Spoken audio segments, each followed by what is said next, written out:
श्री हरिवंश महाराज जी। महाराज जी, हमने आपको 2.5 वर्ष पहले YouTube के माध्यम से सुनना शुरू किया था और आपसे जुड़ने के बाद हमें जीवन का सही उद्देश्य समझ आया और आपकी शरणागति प्राप्त हुई। महाराज जी, मैं केंद्र सरकार में एक विभाग में वरिष्ठ पद पर कार्यरत हूं और जैसे कि पहले भी कई लोगों ने एकांतिक में साझा किया है कि मैं भी अपने कार्यस्थल पर नेकों चुनौतियों का सामना कर रही हूं। महाराज जी, वही है कि मतलब बहुत कुछ सहना पड़ता है, फिर अपमान होता है, अवहेलना होती है, तिरस्कार होते हैं, निंदा होती है, उपहास होते हैं। तो ऐसे में महाराज जी कार्य करना बहुत कठिन हो जाता है। ऐसे में खूब उत्साह पूर्वक काम करो। आप गलत नहीं होना चाहिए।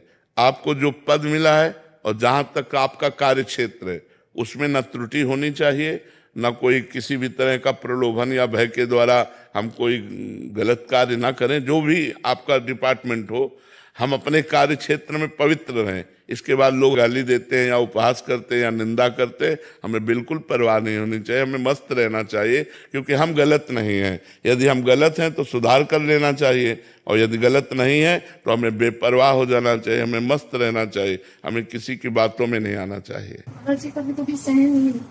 नाम जप करो तो इससे सहनशीलता बढ़ेगी। जितना सहन का भक्त वही है जो सब कुछ सहन कर सके। तो नाम जप करो, नाम जप से आप में सामर्थ्य आएगी, सहनशीलता। अरे जी, सहनशीलता का परिभाषा क्या है कि मतलब केवल अंदर सहते रहना या उसको कटिंग करना अंदर से? नहीं, अगर विवेक है तो विवेक काट देगा, 1 मिनट में काट देगा। कि वापिस आना ये महत्वपूर्ण है ना महाराज जी। पता लगा सहन करते करते डिप्रेशन में चले गए महाराज। नहीं नहीं नहीं, भजन करने वाला कभी डिप्रेशन में नहीं जाता। भजन चूंकि नाम जब चल रहा है ना, वो हाँ जैसे आग जल रही है और आपने पानी डाला तो आग कभी बढ़ थोड़ी सकती, वो शांत हो जाएगी। तो भगवान का नाम शीतल है, वो आपकी बुद्धि को भी शांत कर देगा, विवेक प्रकट करके उसे काट देगा। वैसे अगर सत्संगी है तो विवेक रखता है। एक ही आता है कि कब तक सहन करें, कब तक सहन। हमें बराबर जीवन भर सहन करना पड़ेगा। जो सहन कर गया वही महात्मा, जो टूट गया वही संसारी। क्या परिस्थिति परिवर्तित करने के लिए श्री जी से ठाकुर? परिस्थिति परिवर्तित करने के लिए नहीं, परिस्थिति में हृदय को परिपक्व करने के लिए भगवान ने बनाया है। परिस्थिति भगवान ने दिया है हमारे हृदय को परिपक्व करने के लिए। हम परिस्थिति परिवर्तन की मांग ना करें, हम उस परिस्थिति में डटकर लड़ने की क्षमता प्राप्त करें।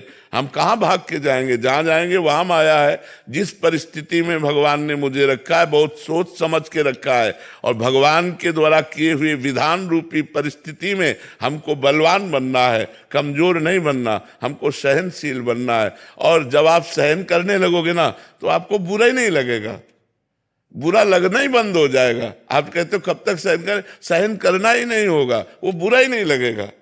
बुरा तब तक लगता है जब तक अहंकार रहता है। और नाम जब करते हुए अहंकार जब भगवान के चरणों में समर्पित होता है फिर बुरा नहीं लगता, फिर हंसी आती है। जैसे पागल आदमी आपको कुछ बोले तो आपको बुरा नहीं लगेगा क्योंकि आपको पता पागल है। ऐसे ये माया में पागल लोग हैं, यदि निंदा करते हैं, अपमान करते हैं तो हमें मुस्कुरा के चल देना चाहिए, हमें बुरा नहीं मानना चाहिए। और ये क्षमता आएगी भजन से। जितना भजन करोगे उतने सहनशीलता बढ़ेगी।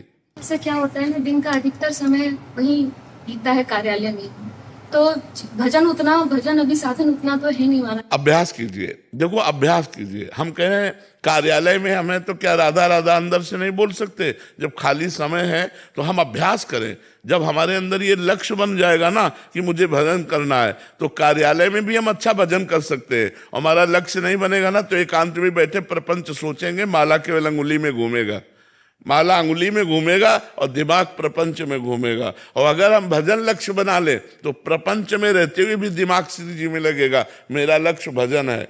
तो भजन करते हुए राधा राधा राधा, जब मान लो आप लैपटॉप में लगे हो या किसी कार्य में लगे हो तो उस कार्य को भगवान को समर्पित कर दो। शेष समय में राधा राधा जपो तो सुमिरन और सेवा दोनों के प्रताप से हमारा भगवत मार्ग प्रकाशित हो जाएगा, पुष्ट हो जाएगा।